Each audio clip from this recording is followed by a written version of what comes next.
말투 하나가 인생을 바꾼다. 당신의 언어가 곧 당신의 세상입니다. 서론 보이지 않는 힘, 언어의 마법. 우리는 하루에도 수만 가지 단어를 내뱉고 들으며 살아갑니다. 아침에 일어나 가족과 나누는 인사부터 직장에서의 업무 대화, 친구와의 시시콜콜한 잡담, 그리고 잠들기 전 스스로에게 건네는 혼잣말까지 우리의 삶은 그야말로 말의 연속이라 해도 과언이 아닙니다. 하지만 우리는 종종 그 말의 힘을 간과하곤 합니다.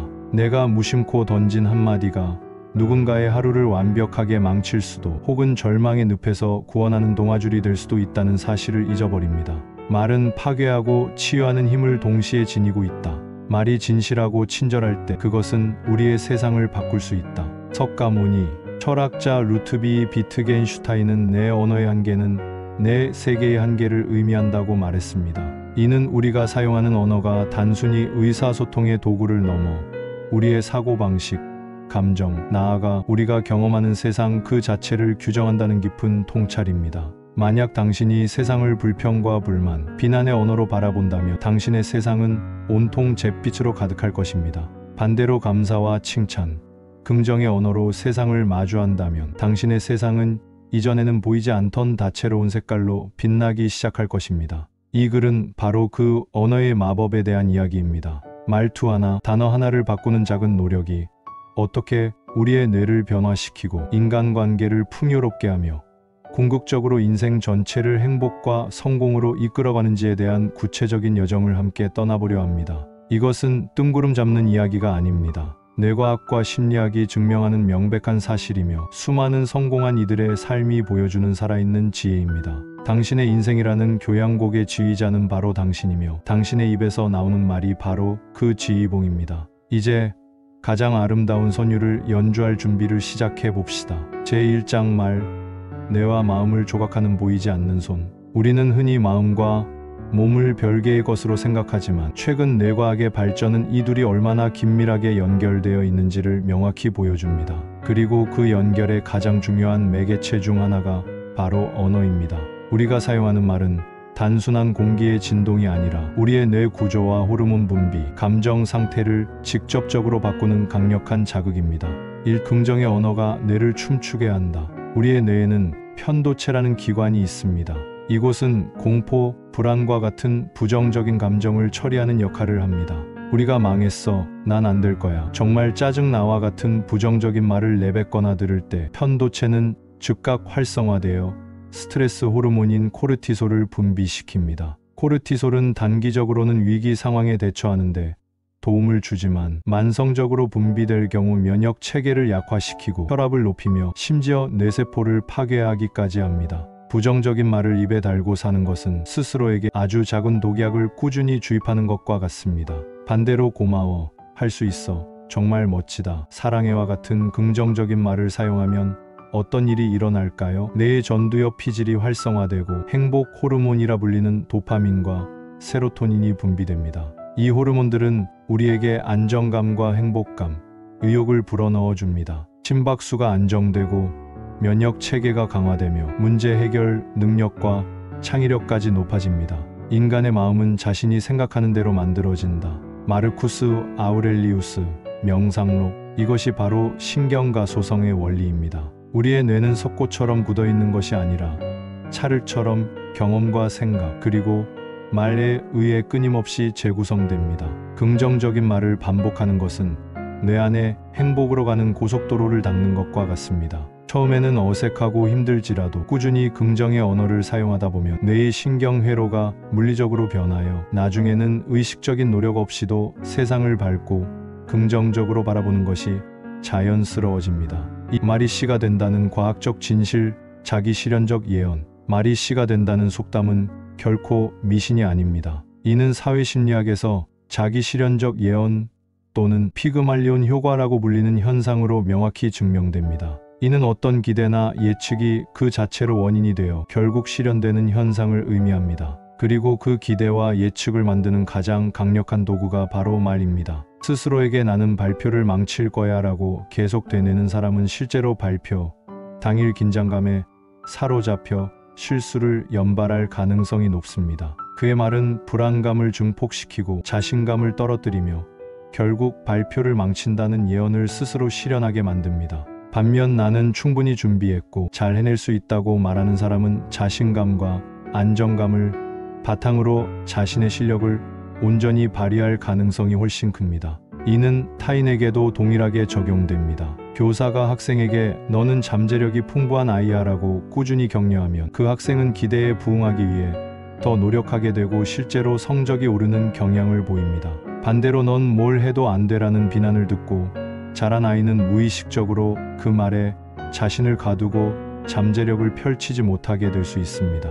우리가 내뱉는 말은 단순한 의견 표출이 아니라 나와 타인의 미래를 조각하는 예언과도 같습니다. 당신은 오늘 당신의 자녀에게, 동료에게, 그리고 무엇보다 자기 자신에게 어떤 예언을 하고 있습니까? 그 예언이 당신의 현실을 만들어가고 있다는 사실을 기억해야 합니다. 제2장 우리를 바꾸는 긍정의 언어, 관계의 연금술. 인간은 사회적 동물이며 우리의 행복은 대부분 타인과의 관계 속에서 결정됩니다. 가족, 친구, 연인, 직장 동료와의 관계가 원만할 때 우리는 안정감과 소속감을 느끼며 삶의 만족도가 높아집니다. 그리고 이 모든 관계의 질을 결정하는 핵심 요소가 바로 말투입니다. 긍정적인 말투는 마치 상처 입은 관계를 치유하고 평범한 관계를 황금으로 바꾸는 연금술과도 같습니다. 가는 말이 고와야 오는 말이 곱다. 한국 속담. 이 간단한 속담만큼 관계의 본질을 꿰뚫는 말은 없습니다.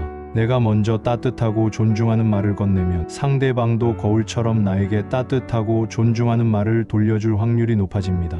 우리의 뇌에는 거울 뉴런이라는 것이 있어 상대방의 행동이나 감정을 마치 내가 직접 겪는 것처럼 느끼게 합니다. 내가 미소 지으며 친절한 말을 건네면 상대방의 뇌에서도 긍정적인 감정이 활성화되어 자연스럽게 우호적인 반응을 이끌어내는 것입니다. 가정 비난의 화살대, 인정의 씨앗. 가정은 우리에게 가장 큰 안식처가 되어야 할 곳이지만 때로는 가장 날카로운 말이 오가는 전쟁터가 되기도 합니다. 특히 가까운 사이일수록 이 정도는 이해하겠지라는 생각에 말을 함부로 하는 경향이 있습니다. 부정적인 말투. 당신은 왜 맨날 그 모양이야? 너는 누굴 닮아서 그렇게 게으르니?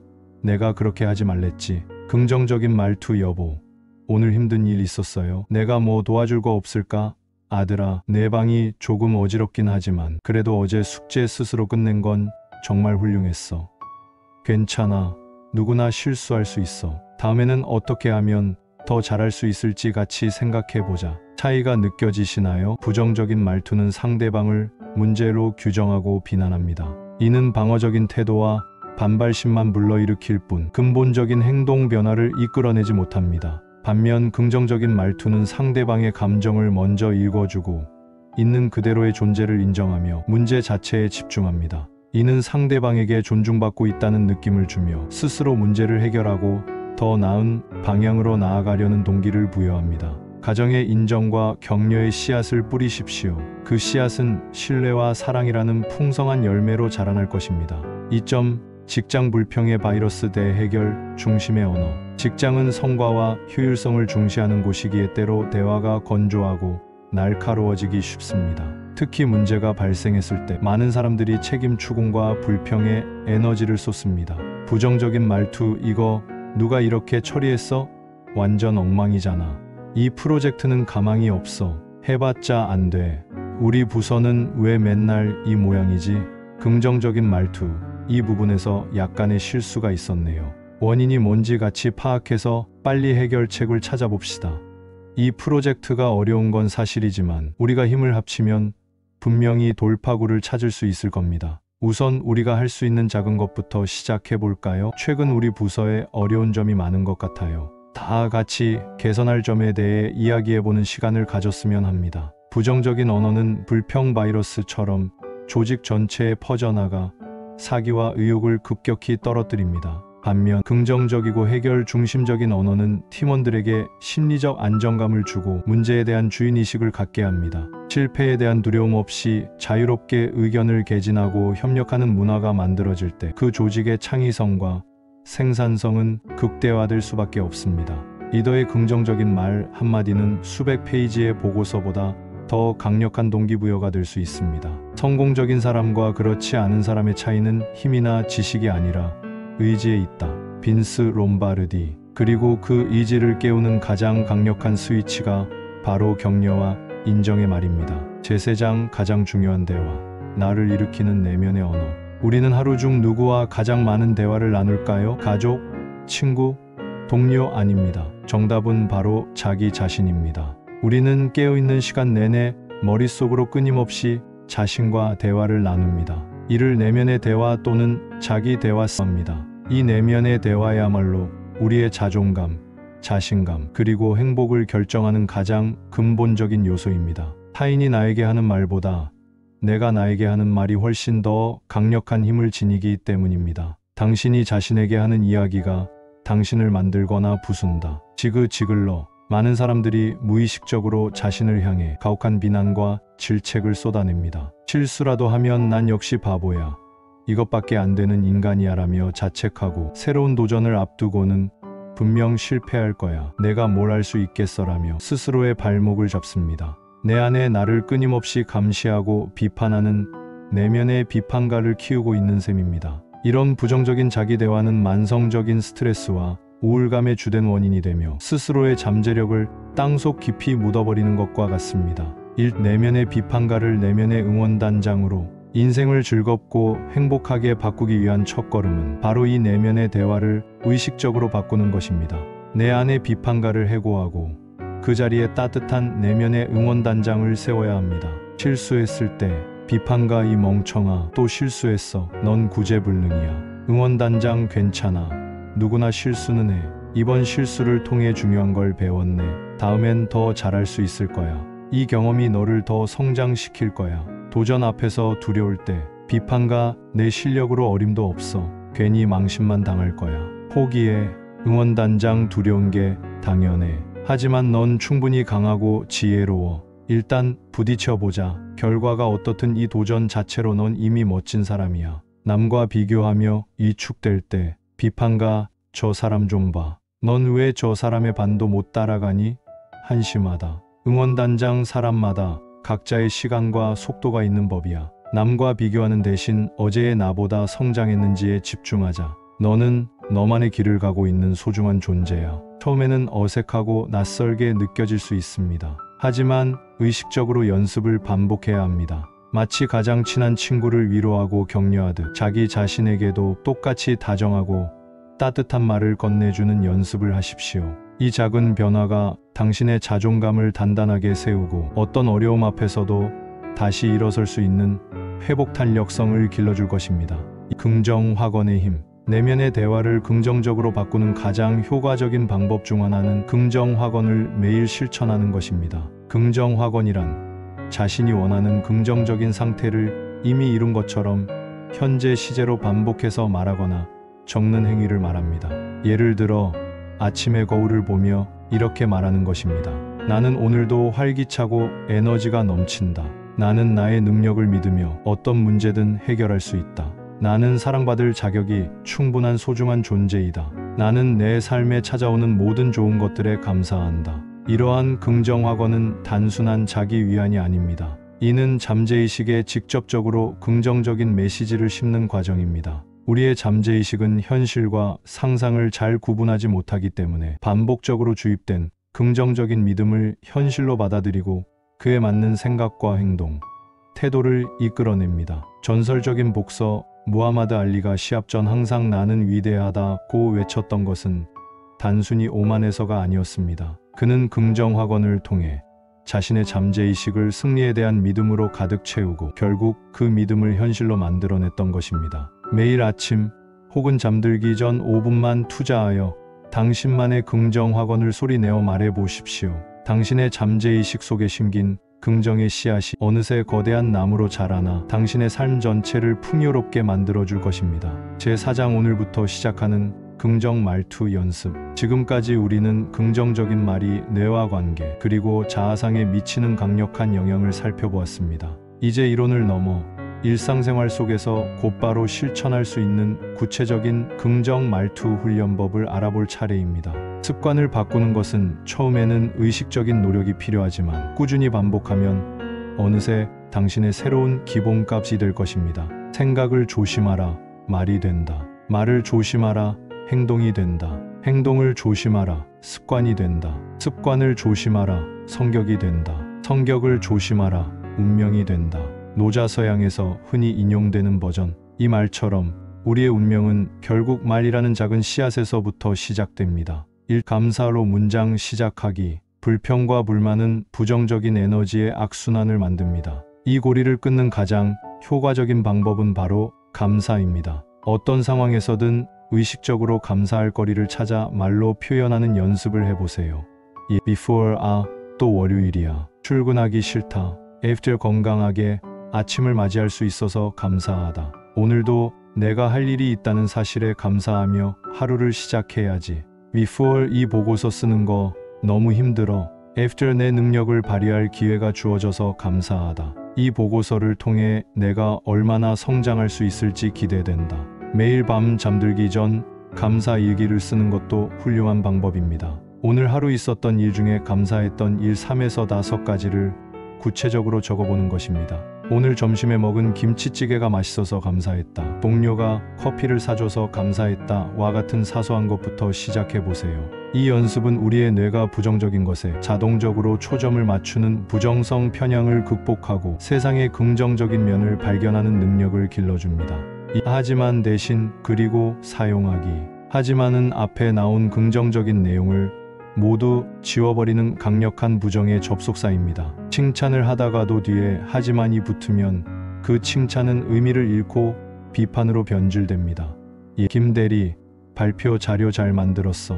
하지만 오타가 너무 많네. 결국 지적하는 말로 들림. 아들아, 시험 공부 열심히 했구나. 하지만 성적이 이게 뭐니? 칭찬은 사라지고 비난만 남음. 이 하지만을 그리고로 바꿔보세요. 놀라운 변화가 일어납니다. 김대리, 발표 자료 잘 만들었어. 그리고 여기 오타 몇 가지만 수정하면 훨씬 더 완벽해지겠는데? 칭찬은 그대로 유지되면서 긍정적인 개선 방안을 제시. 아들아, 시험 공부 열심히 한 모습 정말 대견해. 그리고 다음 시험에서는 이 부분을 좀 더 보완하면 성적이 훨씬 더 오를 수 있을 거야. 노력을 인정하며 함께 발전적인 방향을 모색. 그리고는 긍정적인 분위기를 유지하면서 추가적인 정보나 제안을 덧붙이는 다리 역할을 합니다. 비판이 아닌 협력과 개선의 뉘앙스를 만들어 관계를 해치지 않으면서도 원하는 바를 전달할 수 있습니다. 3. 왜? 라는 질문을 어떻게? 라는 질문으로 바꾸기. 문제가 발생했을 때 왜 나에게만 이런 일이 생기는 거야? 왜 항상 이 모양이지? 와 같은 왜? 라는 질문은 우리를 과거의 원인과 자책 속에 가둡니다. 이는 무력감과 패배감만 증폭시킬 뿐입니다. 이때 질문의 방향을 미래와 해결책을 향하는 어떻게 바꿔보세요. Before 왜 이 프로젝트는 자꾸 꼬이기만 할까? After 어떻게 하면 이 문제를 해결하고 프로젝트를 다시 정상 궤도에 올릴 수 있을까? Before 왜 나는 항상 작심삼일로 끝날까? After 어떻게 하면 내가 꾸준히 동기부여를 유지하고 목표를 달성할 수 있을까? 어떤 작은 단계부터 시작할 수 있을까? 어떻게라는 질문은 우리의 뇌를 해결 모드로 전환시킵니다. 문제의 원인을 파고드는 대신 창의적인 해결책과 구체적인 실행 계획을 찾도록 유도합니다. 이는 우리를 무력한 피해자가 아닌 자신의 삶을 주도적으로 이끌어가는 창조자의 위치에 서게 합니다. 제5장 부정의 파도를 넘어 긍정의 항해를 계속하는 법. 긍정적인 말투를 실천하기로 결심했다 해도 우리의 여정이 항상 순탄한 것만은 아닐 것입니다. 오랜 시간 굳어진 부정적인 언어 습관은 생각보다 강력하며 스트레스가 심한 상황이나 부정적인 사람들 틈에서는 예전의 모습으로 돌아가기 쉽습니다. 하지만 중요한 것은 넘어지지 않는 것이 아니라 넘어져도 다시 일어서는 것입니다. 우리의 가장 큰 영광은 결코 넘어지지 않는 데 있는 것이 아니라 넘어질 때마다 일어서는 데 있다. 공자 1. 부정적인 환경에 대처하는 자세. 주변에 항상 불평불만을 늘어놓거나 남을 험담하는 사람이 있다면 어떻게 해야 할까요? 그들의 부정적인 에너지에 동조하거나 맞서 싸우는 것은 내 에너지만 갉아먹는 어리석은 일입니다. 거리 두기 가능하면 물리적, 심리적으로 거리를 두는 것이 최선입니다. 모든 사람과 친하게 지내야 한다는 강박을 버리세요. 당신의 정신적 평화를 해치는 관계는 과감히 정리할 용기도 필요합니다. 주제 전환하기. 부정적인 대화가 시작되면 자연스럽게 긍정적이거나 중립적인 주제로 화제를 바꾸는 기술을 사용해 보세요. 그 얘기는 그만하고 주말에 재미있는 일 없었어요? 와 같이 대화의 물기를 다른 곳으로 돌리는 것입니다. 온도계가 아닌 온도조절 장치가 되라.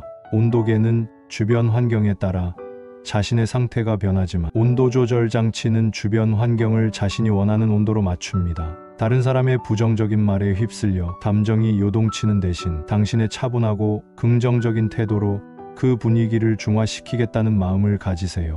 때로는 침묵과 온화한 미소가 가장 강력한 대답이 될 수 있습니다. 완벽주의의 덫에서 벗어나기. 항상 반드시 긍정적이어야 한다는 강박은 오히려 또 다른 스트레스가 될 수 있습니다.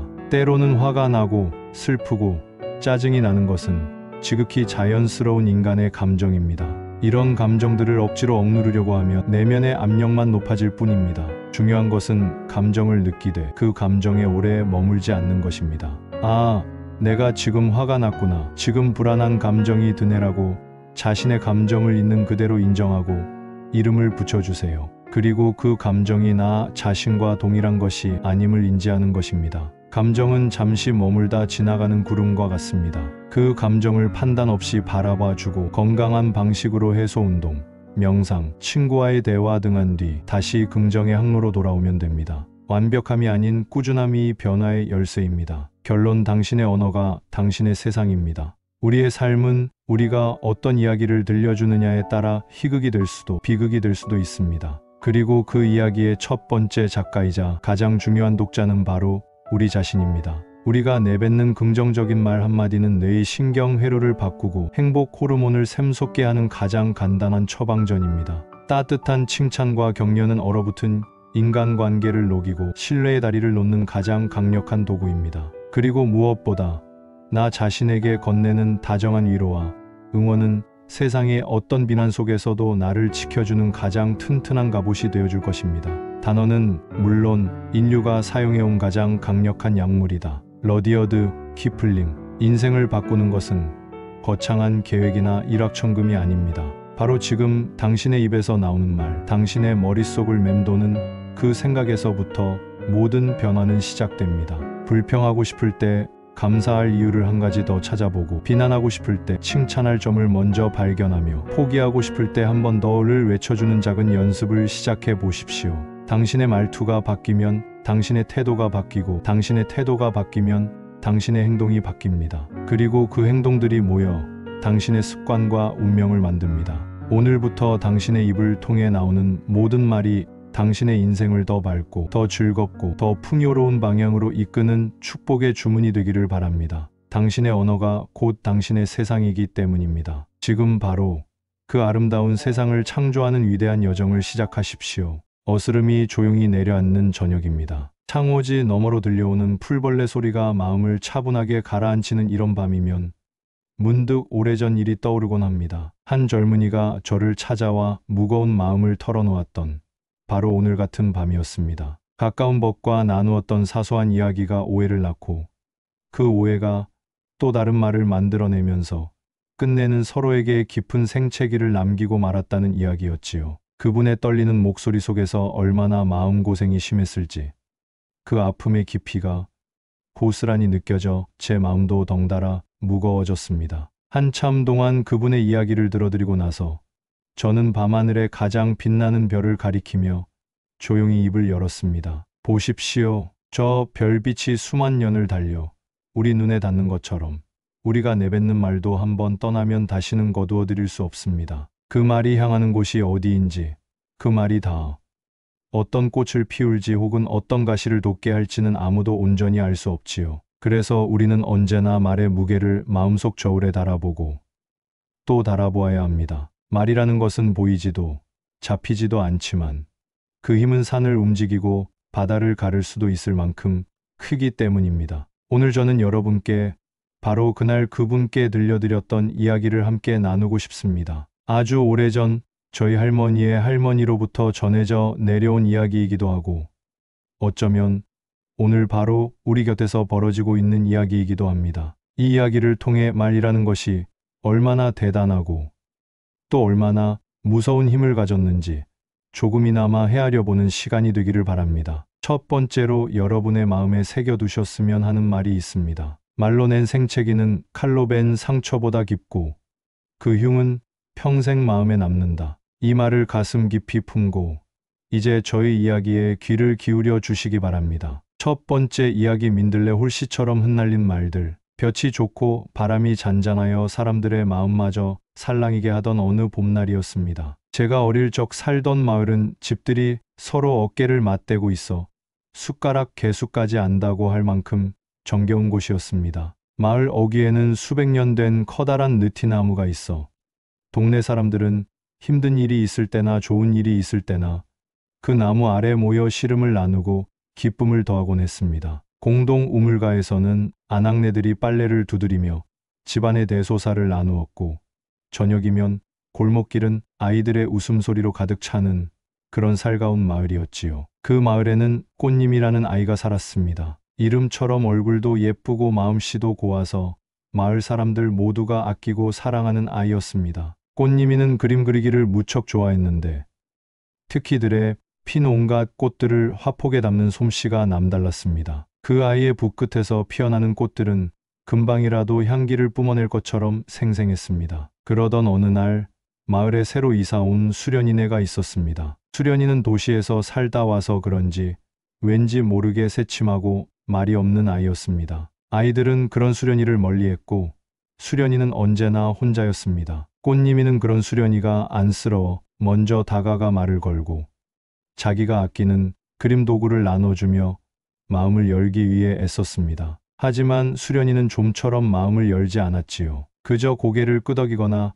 가로젓는 것이 전부였습니다. 사건은 아주 사소한 일에서 시작되었습니다. 그날은 마을에서 그림 그리기 대회가 열리는 날이었습니다. 모두들 꽃님이가 으뜸상을 받을 것이라 믿어 의심치 않았습니다. 꽃님이는 며칠 밤을 새워가며 자신이 가장 아끼는 그림을 준비했습니다. 그런데 대회가 시작될 무렵 꽃님이가 애지중지하던 그림이 온데간데 없이 사라지고 만 것입니다. 꽃님이는 울상이 되어 그림을 찾아 헤맸고 그 모습을 본 동네 아이 하나가 무심코 이런 말을 내뱉었습니다. 어제 수련이가 꽃님이 방 주위를 맴도는 걸 봤어. 혹시 수련이가 그런 거 아닐까? 그 말은 그저 아닐까 하는 작은 생각의 씨앗이었을 뿐입니다. 하지만 그 씨앗은 기름을 만난 불씨처럼 삽시간에 번져나갔습니다. 그 말이 처음 나온 곳은 우물가였습니다. 빨래를 하던 한 아낙이 그 말을 듣고는 옆 사람에게 옮겼습니다. 글쎄, 새로 이사 온 수련이라는 애가 꽃님이 그림을 슬쩍 했다는 말이 있더군. 이야기는 시장으로 옮겨갔습니다. 장을 보던 다른 아낙의 입에서는 이렇게 바뀌었지요. 어머, 들었어? 그 얌전한 척하던 애가 도둑이었대. 꽃님이 그림을 훔쳐서 자기 것인 양 내려고 했나 봐. 도시 애들은 무섭다더니만. 두 번째로 기억해야 할 말이 바로 이것입니다. 한 번 내뱉은 말은 바람을 타고 천리를 가고 십리 밖에 사람 귀에 가서는 만리의 벽을 쌓는다. 소문은 꼬리에 꼬리를 물고 살이 붙어갔습니다. 어느새 수련이는 질투심에 눈이 멀어 착한 꽃님이의 그림을 훔치고도 눈 하나 깜짝하지 않는 뻔뻔한 아이가 되어 있었습니다. 마을 사람들은 수련이를 손가락질하기 시작했습니다. 수련이네 어머니가 가게에 들르면 사람들이 노골적으로 자리를 피했고 수근거리는 소리가 등 뒤에 비수처럼 꽂혔습니다. 수련이가 골목에 나타나면 아이들은 도둑이야 라고 외치며 달아났고 돌멩이를 던지는 짓궂은 아이까지 생겨났습니다. 수련이는 아무 말도 하지 않았습니다. 그저 입술을 굳게 다물고 땅만 보고 걸었지요. 그 작은 어깨가 얼마나 무거웠을까요?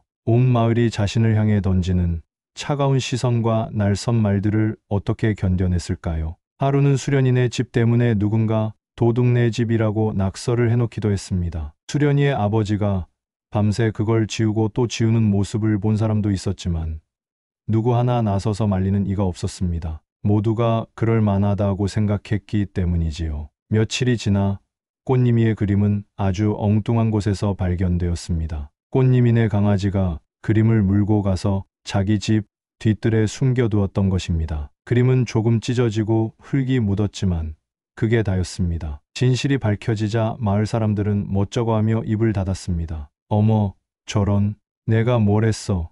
설마 애가 그랬겠냐고 하며 자신들의 말을 슬그머니 거두려 했습니다. 꽃님이는 곧장 수련이에게 달려가 미안하다고 정말 미안하다고 눈물을 글썽이며 사과했습니다. 하지만 이미 엎질러진 물이었고 주워 담을 수 없는 말들이었습니다. 수련이는 아무 대답 없이 꽃님이를 바라보기만 했습니다. 그 깊이를 알 수 없는 눈동자 안에는 원망도 슬픔도 아닌 그저 텅 빈 허공만이 담겨 있는 듯했습니다. 그리고 며칠 뒤 수련인의 가족은 새벽 안개가 채 거치지도 않은 이른 시간에 마을을 떠나고 말았습니다. 아무런 인사도 흔적도 남기지 않은 채 말입니다. 마을 사람들은 뒤늦게 후회했지만 소용없었습니다. 그들의 무심코 던진 말들이 한 아이의 마음에 얼마나 깊은 골을 파놓았는지, 그 상처가 얼마나 쓰라린지를 깨달았을 때는 이미 너무 늦어버린 뒤였습니다. 그때 마을의 가장 큰 어른이셨던 할아버지가 느티나무 아래 모인 사람들에게 이렇게 말씀하셨습니다. 세 번째로 여러분께 들려드리고 싶은 말입니다. 입은 재앙을 불러들이는 문이요, 혀는 스스로를 베는 칼날이니 말을 내기 전에 3번 숨을 고르고 한 번 더 생각하라. 사람들은 모두 고개를 숙였습니다. 자신들이 내뱉은 말이 보이지 않는 칼이 되어 한 가족의 삶을 송두리째 베어버렸다는 사실에 오랫동안 가슴을 쳐야 했습니다. 그날 이후 마을 사람들은 말을 할 때마다 수련이의 텅 빈 눈동자를 떠올리며 한 번 더 생각하고 한 번 더 신중해지려고 노력했다고 합니다. 하지만 그들의 마음 한구석에는 평생 갚지 못할 빚으로 남게 되었지요. 여기까지가 첫 번째 이야기입니다. 잠시 숨을 고르고 우리가 나눈 이야기의 무게를 느껴보시면 좋겠습니다. 말 한마디가 어떻게 한 사람의 세상을 무너뜨릴 수 있는지, 보이지 않는 그 힘이 얼마나 무서운 것인지를 말입니다. 우리는 종종 잊고 삽니다. 내가 무심코 던진 한마디가 누군가에게는 밤새 잠 못 이루는 고통이 될 수 있다는 것을, 나의 가벼운 혀끝에서 시작된 이야기가 누군가의 어깨를 짓누르는 무거운 바위가 될 수 있다는 것을 말입니다. 두 번째 이야기, 깃털, 베개와 지울 수 없는 흔적. 수련이네가 떠나고 난 뒤 마을에는 오랫동안 무거운 침묵이 흘렀습니다. 예전처럼 정겹던 우물가는 발길이 뜸해졌고 아이들의 웃음소리로 가득 찼던 골목길은 쥐 죽은 듯 조용해졌습니다. 사람들은 서로의 얼굴을 마주 보면서도 예전처럼 스스럼 없이 이야기를 나누지 못했습니다. 말이라는 것이 얼마나 큰 책임감을 필요로 하는지 모두가 뼈저리게 느꼈기 때문입니다. 특히 처음 수련이가 그런 거 아닐까? 라고 운을 띄웠던 아이는 죄책감에 며칠을 알아눕기까지 했습니다. 그 아이는 어느 날 마을에서 가장 지혜롭다고 소문난 할아버지를 찾아갔습니다. 그리고는 눈물을 뚝뚝 흘리며 자신의 잘못을 털어놓았습니다. 할아버지, 제가 잘못했어요. 제가 내뱉은 말 한마디 때문에 수련이가 마을을 떠났어요. 제 말을 다시 주워 담을 수만 있다면 얼마나 좋을까요? 이 무거운 마음을 어떻게 해야 할지 모르겠어요. 이야기를 다 들은 할아버지는 말없이 아이를 바라보다가 창고에서 낡은 깃털 베개 하나를 가져오셨습니다. 그리고는 아이의 손에 베개를 쥐어주며 말씀하셨습니다. 지금부터 저를 따라오시지요. 할아버지는 아이를 데리고 마을에서 가장 높은 언덕으로 올라갔습니다. 시원한 바람이 불어와 아이의 젖은 눈가를 스치고 지나갔습니다. 언덕 꼭대기에 다다르자 할아버지는 아이에게 말했습니다. 자, 이제 그 베개를 칼로 찢어 그 안에 든 깃털을 바람에 모두 날려보내 보십시오. 아이는 할아버지의 말이 이상하다고 생각했지만 꾸짖음이라 여기고 시키는 대로 깃털 베개를 찢었습니다. 그러자 하얀 깃털들이 약속이나 한 듯 바람을 타고 하늘로 솟구쳐 올랐습니다. 깃털들은 민들레 홀씨처럼 흩어져 마을 곳곳으로, 산 너머로, 들판으로 제각각 날아가 버렸습니다. 순식간에 수만 개의 깃털이 시야에서 사라졌습니다. 아이가 멍하니 그 모습을 바라보고 있을 때 할아버지가 텅 빈 베개싯을 가리키며 다시 말했습니다. 이제 방금 날려보낸 깃털들을 하나도 빠짐없이 다시 주워 이 베개싯에 담아오십시오. 그 말에 아이는 망연자실한 표정을 지었습니다. 할아버지, 그건 할 수 없는 일이에요. 깃털들이 어디로 날아갔는지 알 수도 없고 설령 안다 해도 저렇게 흩어진 깃털들을 어떻게 전부 다 주워 담을 수 있겠어요? 아이는 금방이라도 울음을 터뜨릴 것 같은 얼굴로 할아버지를 바라보았습니다. 그러자 할아버지는 아이의 어깨를 부드럽게 감싸 안으며 나지막이 말씀하셨습니다. 그리고 이 네 번째 말이 바로 우리가 절대 잊어서는 안 될 진실입니다.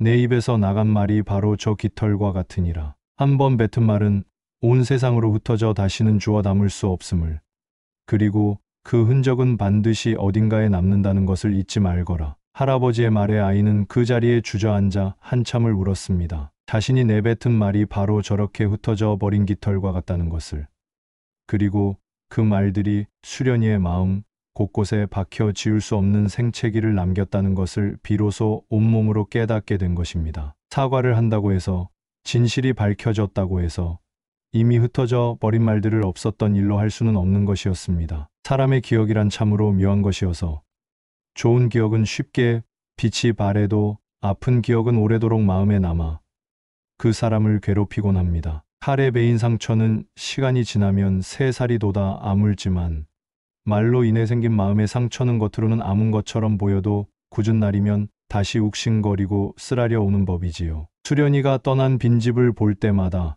마을 사람들은 자신들의 말이 남긴 지울 수 없는 흔적을 보았습니다. 그 빈집은 그들이 얼마나 경솔했는지를, 그리고 그들의 혀가 얼마나 날카로운 칼이 될 수 있었는지를 끊임없이 일깨워주는 거울과도 같았습니다. 하지만 여러분, 이야기가 여기서 끝난다면 세상이 너무 슬프지 않겠습니까? 말에는 이처럼 무서운 힘만 있는 것이 아닙니다. 말은 누군가를 무너뜨리기도 하지만 반대로 절망에 빠진 사람을 일으켜 세우고 어둠 속에 있는 사람에게 빛을 가져다주는 놀라운 힘도 가지고 있습니다. 세 번째 이야기, 따뜻한 말 한마디의 힘. 시간이 흘러 마을의 아픔도 조금씩 옅어질 무렵 마을에 한 젊은이가 들어와 살게 되었습니다. 그의 이름은 가람이었는데 그는 말을 많이 하지는 않았지만 한번 입을 열면 그 말에는 언제나 깊은 생각과 따뜻한 마음이 담겨 있었습니다. 그 당시 마을에는 아버지의 대를 이어 도자기를 빚는 토울이라는 청년이 있었습니다. 토울은 손재주는 뛰어났지만 아무리 노력해도 아버지의 그늘을 벗어나지 못하는 것 같아 늘 괴로워했습니다. 사람들은 토울의 도자기를 보며 아직 아버지 솜씨를 따라가려면 멀었구먼 하고 쉽게 말하곤 했습니다. 그런 말을 들을 때마다 토울은 가마에 불을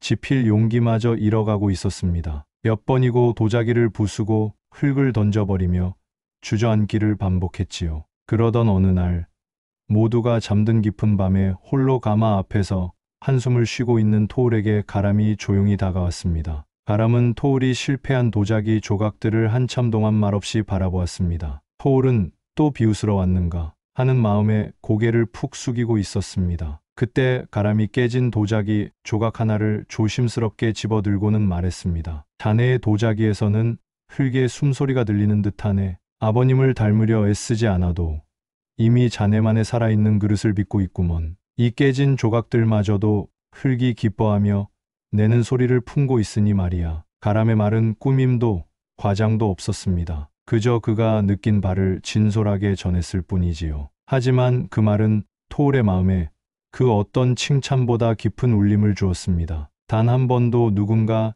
자신의 도자기에서 흙의 숨소리를 들어준 이가 없었기 때문입니다. 모두가 아버지의 도자기와 비교할 때 가람은 토울의 도자기 그 자체를 존중해 주었던 것입니다. 그날 밤 토울은 처음으로 눈물을 흘리며 밤새도록 흙을 빚었습니다. 그리고 며칠 뒤 가마에서 나온 그의 도자기는 이전과는 완전히 다른 빛을 띠고 있었습니다. 아버지를 흉내낸 그릇이 아닌 오롯이 토울 자신만의 순결이 담긴 투박하지만 힘있고 아름다운 그릇이었지요. 이것이 바로 말의 또 다른 힘입니다. 비난과 평가는 사람을 주저앉게 만들지만 진심이 담긴 인정과 따뜻한 격려는 꺼져가던 불씨를 다시 살려내는 마법을 부립니다. 가람의 따뜻한 말은 여기서 그치지 않았습니다. 마을에는 개울 하나를 사이에 두고 오랫동안 서로 등을 돌리고 지내는 두 집안이 있었습니다. 사소한 땅 문제로 시작된 다툼이 자존심 싸움으로 번져 원수처럼 지내고 있었지요. 두 집안 어른들은 길에서 마주치기라도 하면 서로에게 내 땅 내놔라, 이 도둑놈아, 내 놈이야말로 남의 것을 탐내는 놀부 신보지와 같은 험한 말을 퍼붓기 일쑤였습니다. 가람은 두 집안을 따로따로 찾아갔습니다. 그리고는 상대방의 험담을 하는 그들에게 이렇게 말했습니다. 먼저 한쪽 집안 어른에게는 어르신, 제가 얼마 전에 건너편 집 어르신과 이야기를 나누었는데 어르신께서 젊었을 적에 가뭄으로 힘들어할 때 몰래밭에 물을 대주셨던 이야기를 하시더군요. 그때의 고마움을 아직도 잊지 못하고 계셨습니다. 물론 그런 말을 들은 적은 없었지요. 반대편 집안 어른에게는 어르신께서 예전에 담가주신 장맛이 아직도 생각난다며 손맛이 참 좋으셨다고 하시더군요. 와 같이 실제로 들었을 법한 지난날의 좋은 기억들을 되살려 주었습니다. 처음에는 그 영감이 그럴 리가 있나 라며 손사래를 치던 두 어른도 가람이 전하는 말을 몇 번 듣고 나니 마음이 조금씩 움직이기 시작했습니다. 혹시 내가 너무했나? 그 사람도 나름대로 나를 좋게 생각하는 구석이 있었구나 하는 생각이 싹 튼 것입니다. 차갑게 얼어붙었던 마음에 작은 온기가 돌기 시작한 것이지요. 그러던 어느 가을 한 집안의 손주가 큰 병을 앓게 되었습니다. 약을 구하기 위해 읍내까지 가야 하는데 길이 험해 갈 수가 없었습니다. 그 소식을 들은 다른 집안 어른이 밤새 고민하다가 자신의 당나귀를 끌고 와서는 말없이 문 앞에 세워두고 갔습니다. 그리고 그날 이후 두 집안은 오랜 반목을 끝내고 예전처럼 정다운 이웃으로 돌아갈 수 있었습니다. 차가운 말은 사람 사이에 얼음 벽을 만들지만 따뜻한 말은 그 벽을 녹이고 그 사이에 꽃을 피우게 합니다. 이제 마지막으로 여러분께 들려드리고 싶은, 그리고 우리 모두가 평생 마음에 품고 살아야 할 5번째 말이 있습니다. 말 한마디에 천냥 빚을 갚는다는 옛말보다 마음을 움직이는 따뜻한 말 한마디가 온 세상을 얻는 지혜임을 기억하라. 비단 천냥 빚뿐이겠습니까? 따뜻하고 지혜로운 말 한마디는 사람을 살리고 관계를 회복시키고 무너진 세상을 다시 일으켜 세울 수 있는 그 이상의 가치를 지니고 있습니다. 자, 이제 이야기는 끝이 났습니다. 여러분께서는 이 긴 이야기를 통해 무엇을 느끼셨을지 궁금합니다. 우리가 하는 말은 공기 중에 흩어져 사라지는 것 같지만 사실은 그렇지 않습니다. 그 말들은 누군가의 마음에 가닿아 지워지지 않는 그림을 그리고 지울 수 없는 흔적을 남깁니다. 그 그림이 아름다운 풍경화가 될지 아니면 잿빛의 폐허가 될지는 오롯이 말을 하는 우리의 손과 혀, 그리고 마음에 달려 있습니다. 그러니 여러분, 앞으로 말을 할 때는 늘 기억해 주십시오. 우리 입에서 나가는 말들이 얼마나 무거운 책임감을 지니고 있는지, 그 말들이 누군가의 가슴에 박힐 가시가 될지 아니면 상처를 감싸주는 부드러운 약초가 될지를 말입니다. 말을 내뱉기 전에 스스로에게 3가지를 물어보시기 바랍니다. 이것이 꼭 해야만 하는 말인가? 이 말이 상대방에게 온기를 주는가? 아니면 상처를 주는가? 그리고 이 말로 인해 더 나은 내일이 오는가? 이 3가지 물음에 모두 자신 있게 답할 수 있을 때 비로소 그 말을 입 밖에 내어놓아야 합니다. 혀를 다스리는 것은 마음을 다스리는 것과 같고 말을 아끼는 것은 복을 쌓는 것과 같다고 했습니다. 부디 여러분의 입에서는 늘 사람을 살리고 세상을 따뜻하게 만드는 향기로운 말들이 피어나기를 바랍니다. 저의 이야기가 여러분의 삶의 작은 등불 하나를 더 밝혀드릴 수 있다면 더 바랄 것이 없겠습니다. 그리고 기억해 주십시오. 우리의 말 한마디 한마디가 모여 바로 우리 자신을 만들어간다는 것을. 긴 이야기 들어주시어 고맙습니다. 우리 삶의 여정은 수많은 사람들과의 만남으로 채워지는 한 권의 책과 같습니다. 어떤 만남은 우리를 성장시키고 삶을 풍요롭게 하는 양분이 되지만 어떤 만남은 우리의 영혼을 갉아먹고 삶의 에너지를 송두리째 빼앗아가는 독이 되기도 합니다. 마치 잘 가꾸어진 정원에 어느 날 독초가 자라나 다른 꽃들의 양분을 빼앗고 시들게 만드는 것과 같습니다. 지혜로운 정원사가 독초를 발견했을 때 망설임 없이 그것을 뽑아내듯 우리 또한 자신의 삶이라는 정원을 지키기 위해 어떤 사람을 곁에 두고 어떤 사람을 멀리해야 하는지 분별할 줄 아는 지혜가 필요합니다. 인생에서 가장 중요한 기술 중 하나는 떠나보내는 기술입니다. 모든 사람을 사랑할 필요도, 모든 사람과 좋은 관계를 유지하려 애쓸 필요도 없습니다. 그것은 성인의 길이 아니라 소모의 길일 뿐입니다. 진정한 자기 자신을 지키고 평온한 삶을 누리기 위해서는 때로 차갑게 보일지라도 단호하게 관계의 문을 닫아야 할 때가 있습니다. 독일의 데무노 괴테는 이렇게 말했습니다. 그대가 누구와 어울리는지 말해준다면 나는 그대가 어떤 사람인지 말해주겠다. 이 말은 우리가 맺는 관계가 곧 우리 자신을 규정한다는 깊은 통찰을 담고 있습니다. 당신의 잠재력을 끌어내고 영혼의 햇살을 비춰주는 사람들과 함께하고 있습니까? 아니면 당신의 에너지를 빼앗고 마음의 그늘을 들이우는 사람들에게 둘러싸여 있습니까? 이제부터 우리는 인생이라는 정원에서 반드시 속아내야 할 5 종류의 사람들에 대해 이야기해 보고자 합니다. 이들의 특징을 알아차리고 그들로부터 나 자신을 지키는 법을 배우는 것은 당신의 소중한 삶을 지키기 위한 가장 강력하고도 현명한 전략이 될 것입니다.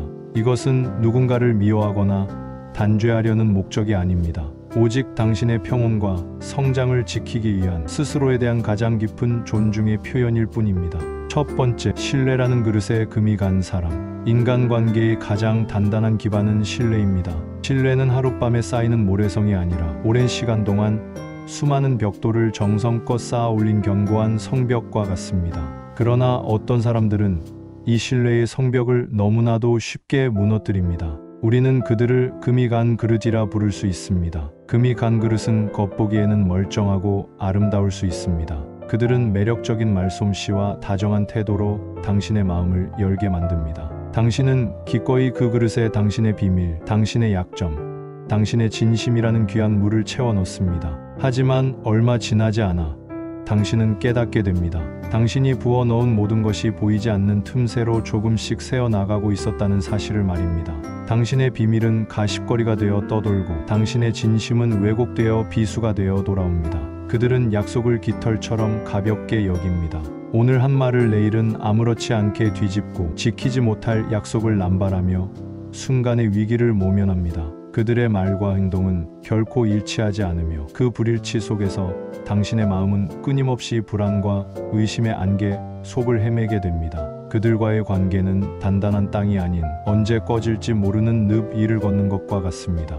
미국의 위대한 투자자 워런 버핏은 신뢰의 가치를 이렇게 설명했습니다. 명성을 쌓는 데는 20년이 걸리지만 그것을 무너뜨리는 데는 단 5분이면 충분하다. 신뢰를 잃은 사람은 이미 스스로 자신의 가장 소중한 자산을 내던진 사람입니다. 그런 사람이 당신의 신뢰를 소중히 여겨줄 리가 없습니다. 셰익스피어는 그의 희곡 햄릿에서 사람들에게 너의 생각을 다 말하지 말고 떠오르는 생각을 모두 행동으로 옮기지도 말라고 조언했습니다. 이는 모든 사람에게 당신의 마음을 전부 내어주지 말라는 경고입니다. 특히 신뢰할 수 없는 사람 앞에서 당신의 마음을 활짝 열어 보이는 것은 성문 열쇠를 적에게 넘겨주는 것과 같은 어리석은 행동입니다. 그렇다면 이들로부터 나를 어떻게 지켜야 할까요? 첫째, 말보다 행동을 관찰하십시오. 화려한 말에 현혹되지 말고 그 사람이 약속을 어떻게 지키는지, 다른 사람의 비밀을 어떻게 다루는지, 어려운 상황에서 어떤 태도를 보이는지를 시간을 두고 지켜보십시오. 행동은 결코 거짓말을 하지 않습니다. 둘째, 신뢰를 단계적으로 쌓으십시오. 처음부터 모든 것을 내어주지 마십시오. 작은 신뢰를 먼저 주어보고 그것이 지켜지는 것을 확인한 뒤에 더 큰 신뢰를 주는 것입니다. 신뢰는 자판기에서 음료수를 뽑듯 즉각적으로 얻어지는 것이 아니라 정성껏 물을 주어 키워내는 나무와 같습니다. 만약 누군가가 당신의 신뢰를 반복해서 무너뜨린다면 더 이상 그 그릇에 물을 붓지 마십시오. 미련 없이 돌아서십시오. 그것은 당신의 잘못이 아니라 이미 깨져버린 그릇의 한계일 뿐입니다. 당신의 소중한 진심은 그것을 온전히 담아낼 수 있는 견고하고 깨끗한 그릇에 담길 자격이 있습니다. 두 번째, 속이 빈 북처럼 요란하게 울리는 사람. 깊은 강물은 소리 없이 흐르고 가득 찬 술에는 삐걱거리지 않습니다. 그러나 어떤 사람들은 자신의 작은 성취나 얄팍한 지식을 끊임없이 떠벌리며 주변의 관심을 갈구합니다. 우리는 그들을 속이 빈 북이라 부를 수 있습니다. 그 북은 크고 화려하지만 두드리면 공허하고 요란한 소리만 날 뿐입니다. 과시하는 사람들의 세상은 거대한 무대와 같습니다. 그리고 그들은 그 무대의 유일한 주인공이 되기를 원합니다. 대화는 언제나 자기 자신에게로 귀결됩니다. 당신이 여행 이야기를 하면 그들은 더 멋진 곳에 다녀온 이야기로 덮어버립니다. 당신이 어려움을 토로하면 그들은 자신이 겪었던 더 큰 역경을 자랑하며 당신의 고통을 하찮게 만듭니다. 그들은 듣기 위해 대화하는 것이 아니라 말할 차례를 기다릴 뿐입니다. 그들의 과시는 사실 깊은 내면의 불안과 열등감에서 비롯됩니다. 스스로의 가치를 확신하지 못하기에 타인의 인정과 찬사라는 외부적인 요소를 통해 자신의 존재를 확인받으려 합니다. 그들은 명품, 인맥, 지위 같은 것들로 자신을 치장하지만 그 화려한 포장지를 벗겨내면 텅 빈 공허함과 마주하게 될까봐 두려워합니다. 고대 그리스의 철학자 소크라테스는 내가 아는 유일한 것은 내가 아무것도 모른다는 것이다 라는 유명한 말을 남겼습니다. 진정한 지혜는 자신의 부족함을 아는 데서 출발합니다. 반면 과시하는 사람들은 자신의 무지를 감추기 위해 아는 척하며 더 큰 소리를 냅니다. 노자는 도덕경에서 이렇게 말했습니다. 아는 자는 말하지 않고 말하는 자는 알지 못한다. 지자불언 언자부지. 이들과 함께 있으면 당신의 에너지는 고갈됩니다. 그들의 일방적인 자기 자랑을 들어주는 감정의 쓰레기통이 되거나 끊임없는 비교 속에서 당신 스스로를 초라하게 느끼게 될 수 있습니다. 그들의 요란한 북소리는 당신 내면의 고요한 목소리를 듣지 못하게 방해합니다. 그렇다면 이들로부터 나를 어떻게 지켜야 할까요? 첫째, 그들의 게임에 참여하지 마십시오. 그들이 경쟁과 비교의 장을 펼칠 때 맞서서 당신의 것을 자랑할 필요가 없습니다. 그저 온화한 미소와 함께 침묵하거나 그러시군요. 대단하시네요. 와 같이 짧게 인정해주고 화제를 돌리십시오. 그들의 무대에 함께 올라가 춤을 출 필요가 없습니다. 당신은 관객이 될 수도 아예 극장을 떠날 수도 있는 자유로운 존재입니다. 둘째, 그들의 내면에 있는 불안을 연민으로 바라보십시오. 그들의 과시는 강함의 표현이 아니라 약함의 절규임을 이해할 때 당신은 더 이상 그들의 말에 상처받거나 휘둘리지 않게 됩니다. 그들은 당신을 공격하는 것이 아니라 단지 자신의 불안을 잠재우기 위해 허우적거리고 있을 뿐입니다. 셋째, 진실한 관계에 집중하십시오. 서로의 말을 경청하고 있는 그대로의 모습을 인정하며 서로의 성장을 응원하는 관계에 당신의 시간과 에너지를 투자하십시오. 그런 관계 속에서는 굳이 자신을 부풀리거나 과시할 필요가 없습니다. 진정한 가치는 요란한 소리가 아니라 조용한 존재감으로 증명되기 때문입니다. 세 번째, 가시덤불처럼 상처를 입히는 사람. 우리의 마음에는 눈에 보이지 않는 경계선이 있습니다. 그것은 나의 생각과 감정, 시간을 보호하는 울타리입니다. 건강한 관계는 서로의 울타리를 존중하고 그 경계선을 넘지 않으려는 노력 속에서 이루어집니다. 하지만 어떤 사람들은 이 울타리를 아무렇지 않게 짓밟고 들어와 상처를 입힙니다. 우리는 그들을 가시덤불과 같다고 말할 수 있습니다. 존중이 없는 사람들은 타인을 자신과 동등한 인격체로 여기지 않습니다. 그들은 당신의 시간을 자신의 것인 양 함부로 사용하고 당신의 감정을 고려하지 않은 채 날카로운 말을 내뱉으며 당신의 의견을 무시하거나 비웃습니다. 그들은 대화 중에 말을 자르거나 휴대폰을 보거나 당신의 약점을 농담의 소재로 삼는 것을 대수롭지 않게 생각합니다. 그들에게 당신은 존중해야 할 대상이 아니라 이용해야 할 도구나 수단에 가깝습니다. 그들은 당신의 친절과 배려를 당연한 권리로 착각하고 당신이 울타리를 낮추면 더 깊이 침범해 들어옵니다. 그 가시덤불 곁에 오래 머물수록 당신의 마음은 수많은 생채기로 고통받게 될 것입니다. 독일의 철학자 칸트는 너 자신의 인격과 다른 모든 사람의 인격에 있어서 인간성을 언제나 동시에 목적으로 대하고 결코 한낱 수단으로 대하지 말라고 말했습니다. 이것이 그의 유명한 정언명령입니다. 사람을 존중한다는 것은 바로 그 사람 자체를 목적으로 대하는 것입니다. 나를 수단으로 여기는 사람 곁에서는 나의 존엄성을 지킬 수 없습니다. 천재 물리학자 아인슈타인은 이런 말을 남겼습니다. 나는 모든 사람을 똑같이 대한다. 그가 쓰레기 청소부이든 대학 총장이든 진정한 존중은 상대의 지위나 배경에 따라 달라지는 것이 아닙니다. 모든 인간이 그 자체로 존엄하다는 사실을 인정하는 깊은 인류에서 비롯됩니다. 그렇다면 이들로부터 나를 어떻게 지켜야 할까요? 첫째, 명확하고 단호하게 당신의 경계선을 알리십시오. 그들이 무례한 행동을 했을 때 침묵하거나 웃어넘기지 마십시오. 침묵은 암묵적인 동의로 해석될 수 있습니다. 그렇게 말씀하시니 기분이 좋지 않네요. 또는 제 이야기가 아직 끝나지 않았습니다. 와 같이 차분하지만 분명한 어조로 당신의 입장을 전달해야 합니다. 둘째, 당신은 사람들에게 당신을 대하는 법을 가르친다는 사실을 기억하십시오. 당신이 스스로를 존중하지 않고 함부로 대하며 다른 사람들도 당신을 그렇게 대할 것입니다. 당신이 무례함을 용납하지 않을 때 비로소 사람들은 당신을 존중하는 법을 배우기 시작합니다. 셋째, 반복되는 무례함에는 거리를 두는 것이 유일한 답입니다. 당신이 경고했음에도 불구하고 상대의 행동에 변화가 없다면 그것은 실수가 아니라 의도적인 선택입니다. 더 이상 상처받기를 거부하고 그 가시덤불로부터 멀리 걸어 나오십시오. 당신의 평화는 타인의 무례함을 감내하는 것보다 훨씬 더 중요합니다. 네 번째, 강한복판의 바위처럼 고집불통인 사람. 인생은 끊임없이 변화하는 강물과 같습니다. 지혜로운 사람은 강물의 흐름에 맞춰 유연하게 몸을 움직이며 항해하지만 어떤 사람들은 강 한복판에 뿌리내린 바위처럼 미동도 하지 않으려 합니다. 우리는 그들을 움직이지 않는 바위라고 부를 수 있습니다. 고집이 센 사람들은 자신의 생각이나 방식만이 유일한 정답이라고 굳게 믿습니다. 그들은 다른 사람의 의견에 귀를 닫고 새로운 정보를 거부하며 변화를 위협으로 간주합니다. 그들에게 대화는 서로의 생각을 나누고 더 나은 해답을 찾아가는 과정이 아니라 자신의 주장을 관철시키기 위한 전쟁입니다. 그들은 종종 자신의 고집을 소신이나 뚝심으로 포장합니다. 하지만 진정한 소신은 열린 마음으로 다양한 의견을 검토한 뒤에도 흔들리지 않는 신념을 의미합니다. 반면 고집은 처음부터 다른 가능성을 차단해버리는 경직된 아집일 뿐입니다. 그들은 유연함을 나약함으로, 타협을 패배로 착각합니다.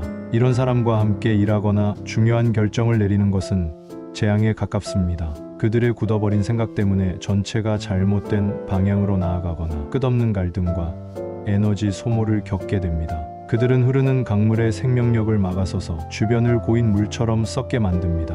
아인슈타인은 지성의 척도는 변화하는 능력에 있다고 말했습니다. 꽉 막힌 사고방식은 지성의 정지를 의미합니다. 존 F. 케네디 대통령 또한 우리는 너무나도 자주 생각의 불편함 없이 의견의 편안함을 즐긴다고 지적했습니다. 자신의 의견이 유일하게 편안한 안식처라고 믿는 사람은 더 이상 성장할 수 없습니다. 그렇다면 이들로부터 나를 어떻게 지켜야 할까요? 첫째, 논쟁으로 그들을 바꾸려 하지 마십시오. 바위를 계란으로 치는 것과 같습니다. 당신의 논리 정연한 주장도 그들의 감정적이고 완고한 벽 앞에서는 아무런 힘을 발휘하지 못합니다. 당신의 에너지만 소모될 뿐입니다. 둘째, 동의할 수 없음에 동의하는 지혜를 발휘하십시오. 당신의 의견을 차분하게 한번 제시한 뒤 상대가 받아들이지 않으면 당신은 그렇게 생각하시는군요. 제 생각은 조금 다릅니다. 이 문제는 여기까지 이야기하죠. 라고 말하며 논쟁을 멈추십시오. 모든 문제에 대해 합의를 볼 필요는 없습니다. 셋째, 그들을 당신의 중요한 결정 과정에서 배제하십시오. 만약 그들이 당신의 상사나 가족이라서 피할 수 없다면 그들의 영향력을 최소화할 수 있는 방법을 찾아야 합니다. 중요한 일일수록 유연하고 열린 마음을 가진 사람들과 상의하십시오. 당신의 인생이라는 배가 고집 센 바위에 부딪혀 좌초되게 내버려 두어서는 안 됩니다. 다섯 번째, 들불처럼 모든 것을 태워버리는 사람. 분노는 인간의 자연스러운 감정 중 하나입니다. 하지만 어떤 사람들은 이 분노를 통제하지 못하고 마치 들불처럼 주변의 모든 것을 태워버립니다. 그들의 분노는 예측할 수 없이 폭발하고 한번 타오르면 관계의 숲을 잿더미로 만듭니다. 우리는 그들을 꺼지지 않는 불이라고 부를 수 있습니다. 화를 잘 내는 사람 곁에 있으면 우리는 마치 살얼음판 위를 걷는 듯한 기분을 느낍니다. 언제 터질지 모르는 시한폭탄 옆에서 항상 눈치를 보게 되고 나의 솔직한 생각이나 감정을 표현하는 것을 두려워하게 됩니다.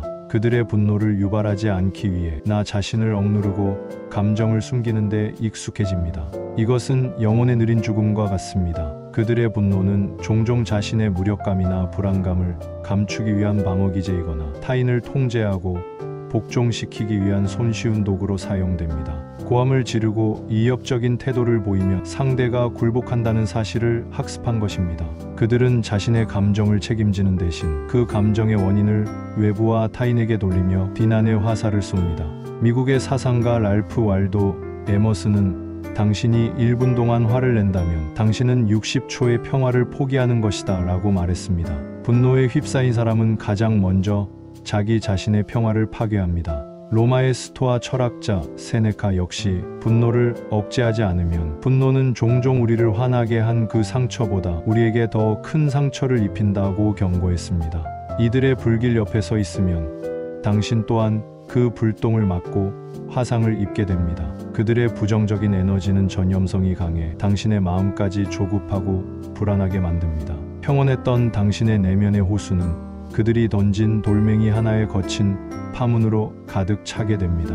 그렇다면 이들로부터 나를 어떻게 지켜야 할까요? 첫째, 절대로 맞불을 놓지 마십시오. 상대가 불을 내뿜을 때 당신도 함께 불을 내뿜는 것은 불길을 끄는 것이 아니라 더 크게 키우는 행동일 뿐입니다. 그들의 분노는 그들 자신의 문제이지 당신이 해결해 주거나 받아줄 의무가 있는 것이 아닙니다. 둘째, 물리적으로나 감정적으로 거리를 두십시오. 상대가 화를 내기 시작하면 지금은 감정이 격해지신 것 같으니 나중에 다시 이야기하는 게 좋겠습니다 라고 말한 뒤 조용히 그 자리를 피하십시오. 그들의 감정 폭풍 속으로 함께 휘말려 들어가지 마십시오. 셋째, 당신의 평화를 최우선으로 지키십시오. 그들의 분노가 당신의 잘못 때문이라는 죄책감을 느끼지 마십시오. 성숙한 인간은 자신의 감정을 스스로 책임집니다.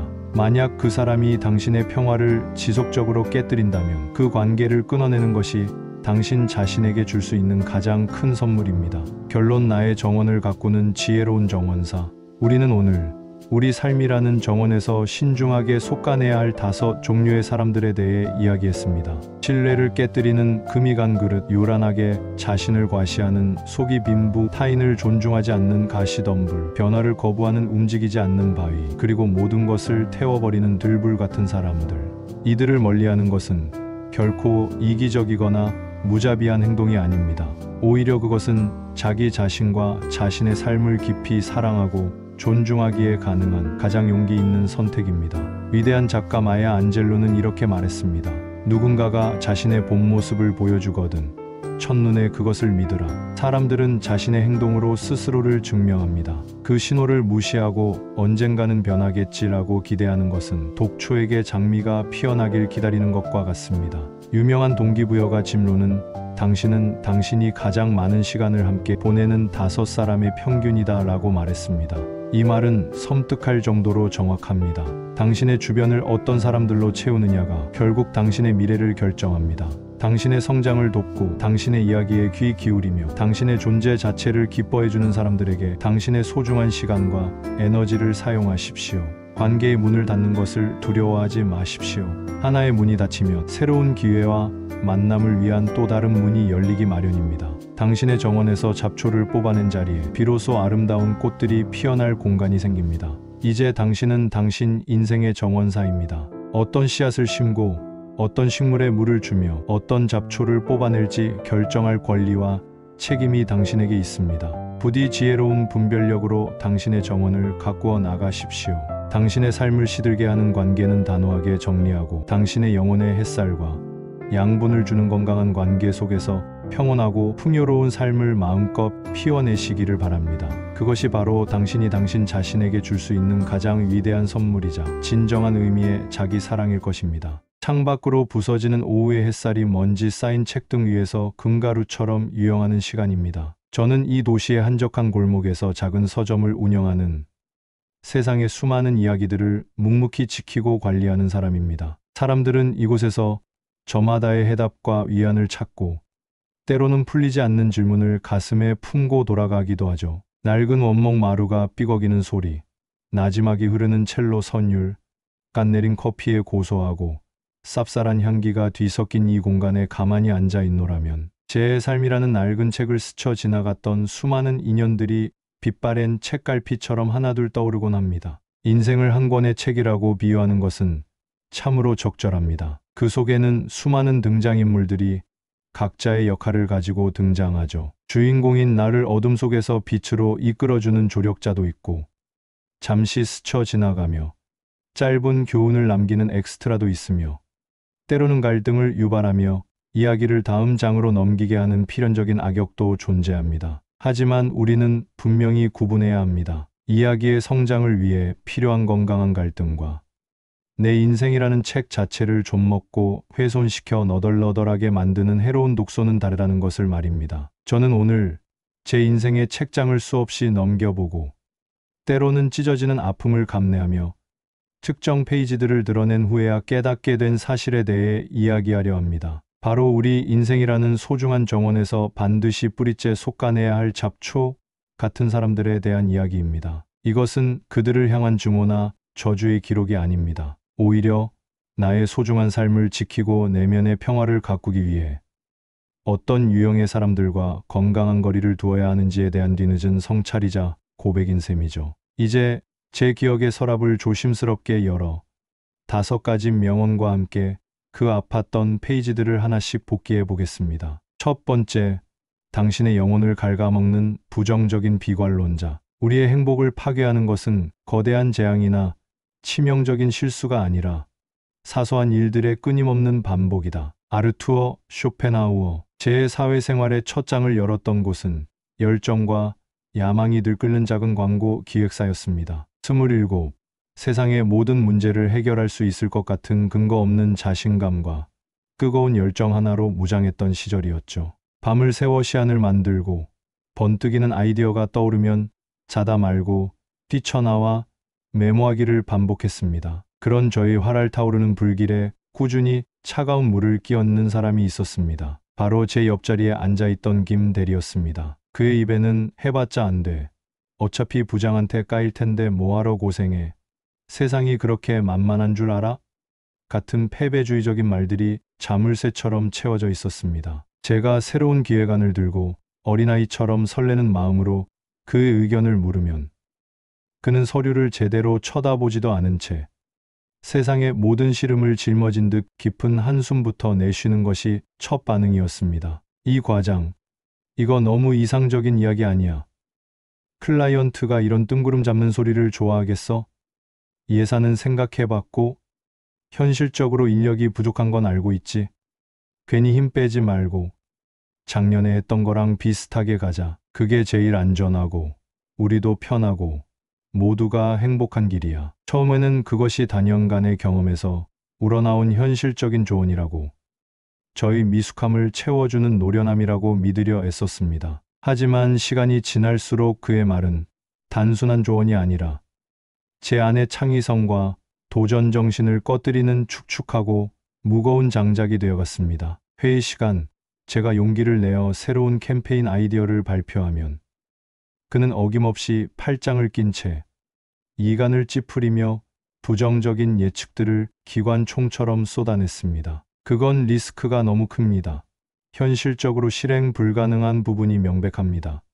예전에 S사에서 비슷한 거 하다가 프로젝트 통째로 엎어진 거 못 보셨습니까? 그의 한마디 한마디는 회의실의 공기를 진공 상태처럼 무겁게 짓눌렀고 반짝이던 동료들의 눈빛도 희망 대신 불안감으로 흐려졌습니다. 문제는 그 부정적인 기운이 마치 전염병처럼 강력한 전파력을 지녔다는 데 있었습니다. 어느 순간부터 저 역시 새로운 아이디어를 떠올리기 전에 어차피 김 대리가 또 안 된다고 하겠지라는 자기검열의 벽부터 쌓게 되었습니다. 가슴 뛰는 도전을 앞두고 설렘보다는 실패했을 때 그에게 듣게 될 거봐. 내가 안 된다고 했지? 라는 조소를 먼저 떠올리게 된 것입니다. 김 대리의 비관적인 필터가 마치 제 망막에 이식된 것처럼 세상을 긍정적으로 바라보고 가능성을 탐색하는 능력을 서서히 잃어가고 있었던 겁니다. 한 번은 제가 제안한 작은 이벤트가 예상외의 성공을 거둔 적이 있었습니다. 모두가 기뻐하며 서로를 격려할 때 김 대리만이 시큰둥한 표정으로 말했습니다. 이번엔 그냥 운이 좋았네. 이런 게 계속 통할 거라고 생각하면 큰 오산이야. 그 순간 성공의 기쁨마저도 독처럼 해석하는 그의 능력에 소름이 돋았습니다. 그에게는 성공조차도 더 큰 실패를 예고하는 전조에 불과했던 것입니다. 결정적인 계기는 업계의 큰 공모전을 준비할 때였습니다. 저는 정말 회사의 명운을 바꿀 수도 있겠다는 생각에 밤샘도 마다하며 혁신적인 캠페인 아이디어를 구체화시켰습니다. 팀원들도 모두 좋은 반응을 보였고 침체되었던 사무실은 오랜만에 활기로 넘쳤습니다. 하지만 김 대리는 최종 시안을 보고 코웃음을 치며 말했습니다. 이런 거에 시간 낭비할 때가 아닐 텐데. 어차피 대기업들이 수십억씩 쏟아부어서 상 다 타갈 게 뻔한데 우리 같은 작은 회사가 뭘 하겠다고. 차라리 그 시간에 밀린 잡무나 처리해서 칼퇴근하는 게 훨씬 생산적이겠다. 그 말을 듣는 순간 무언가 머릿속의 퓨즈가 끊어지는 듯한 충격을 받았습니다. 그의 말에는 어떤 논리나 근거, 데이터도 없었습니다. 오직 안 될 것이다라는 맹목적인 비관과 냉소뿐이었습니다. 그는 도전의 가치, 과정의 즐거움, 혹시 모를 성공의 가능성, 그리고 우리의 땀과 노력을 모두 무시한 채 오직 실패의 가능성에만 집착하고 있었습니다. 그는 자신의 무기력과 패배주의를 냉철한 현실주의라는 그럴듯한 이름으로 포장하여 주변 사람들의 영혼까지 좀먹게 하고 있었던 겁니다. 쇼펜하우어의 말처럼 제 행복과 열정을 파괴한 것은 공모전에서의 탈락이라는 거대한 실패가 아니었습니다. 매일같이 귓가에 속삭여지던 해봤자 안 돼라는 사소하고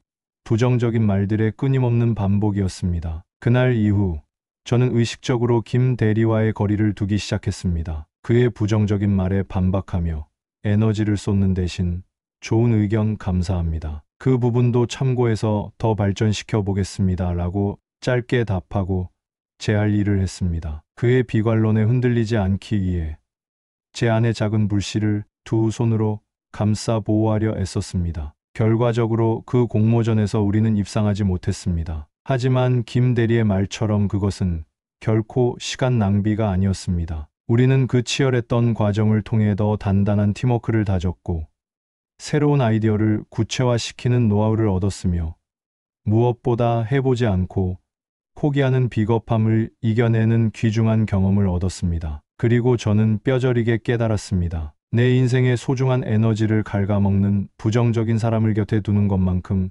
어리석고 파괴적인 일은 없다는 것을요. 그들은 나의 가능성을 좀먹는 독버섯과 같습니다. 비를 막아준다는 핑계로 나의 푸른 하늘을 온통 가려버리는 거대한 먹구름과도 같습니다. 혹시 당신의 세상이 온통 잿빛으로 보인다면 잿빛 안경을 쓴 사람 곁에 너무 오래 머물렀던 것은 아닌지 조용히 돌아보시길 바랍니다. 두 번째, 당신의 선의를 당연함으로 여기는 주기만 바라는 사람. 받기만 하고 주지 않는 사람은 결국 아무것도 가질 수 없게 된다.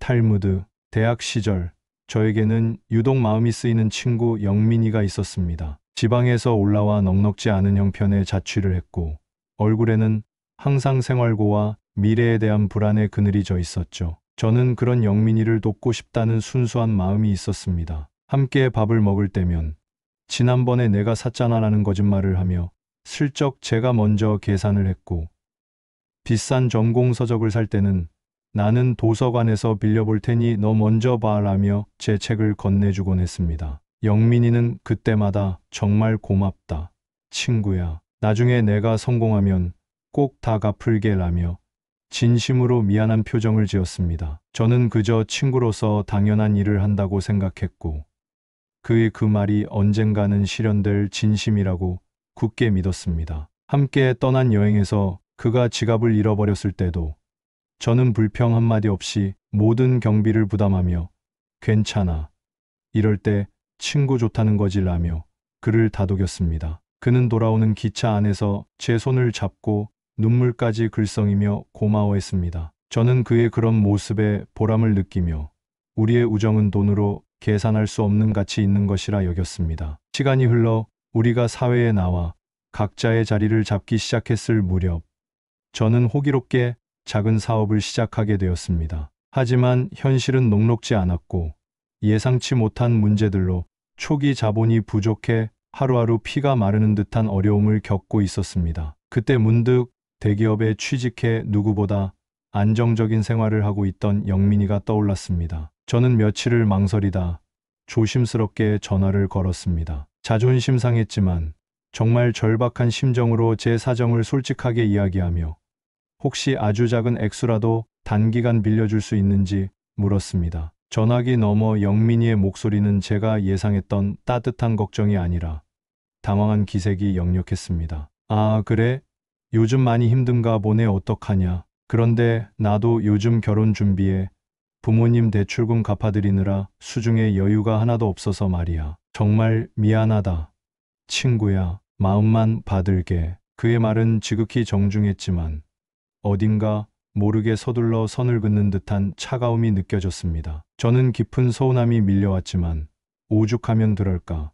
그도 사정이 있겠지 싶어 애써 태연한 척 전화를 끊었습니다. 몇 달 후 저는 다른 친구의 SNS를 통해 충격적인 사진을 보게 되었습니다. 영민이가 번쩍이는 최신형 수입차 앞에서 환하게 웃고 있는 사진이었습니다. 사진 밑에는 나에게 주는 선물, 열심히 일한 자 달려라 라는 문구가 적혀 있었죠. 그 순간 서운함을 넘어선 깊은 배신감이 온몸을 휘감았습니다. 대학 시절 제가 그의 밥값을 내주던 수많은 날들, 제 책을 선뜻 내어주던 순간, 여행지에서 그의 경비를 모두 부담했던 기억들이 파노라마처럼 스쳐 지나갔습니다. 저는 그에게 대가를 바란 것이 아니었습니다. 다만 제가 인생에서 처음으로 겪는 큰 어려움 앞에서 그가 아주 작은 성이라도 하다못해 진심 어린 걱정 한마디라도 건네주기를 바랐을 뿐입니다. 그제야 저는 우리의 관계가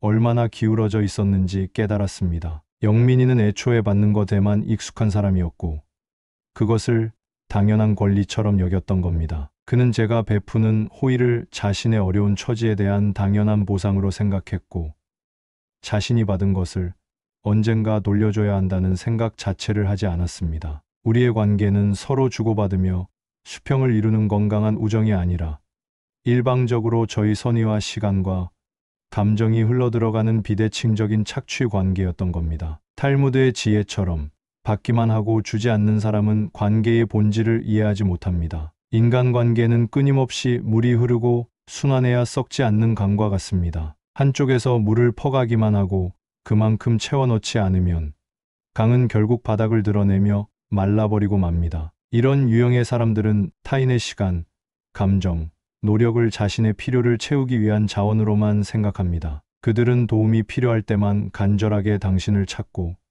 자신의 목적이 달성되면 언제 그랬냐는 듯 냉정하게 뒤돌아섭니다. 이런 관계는 결국 당신의 영혼을 지치고 메마르게 만듭니다. 밑 빠진 독에 물을 붓는 것처럼 아무리 노력해도 채워지지 않는 공허함과 이용당했다는 깊은 상처만을 남기게 되죠. 그들을 미워할 필요는 없습니다. 그것이 그들이 세상을 살아가는 방식이고 어쩌면 그들 역시 그런 방식으로 상처받아왔을지도 모르니까요. 다만 우리는 알아차리고 단호해져야 합니다. 나의 선의가 제대로 된 가치를 인정받고 건강하게 순환될 수 있는 관계에 집중해야 한다는 것을요. 만약 당신의 주변에 끊임없이 무언가를 요구하면서도 당신의 어려움에는 철저히 무관심한 사람이 있다면 이제 그만 마음씨 좋은 호구의 역할을 멈추어야 합니다. 당신의 선의는 헐값이 아닙니다. 그것은 감사할 줄 아는 사람, 당신의 가치를 알아주는 사람에게 베풀어졌을 때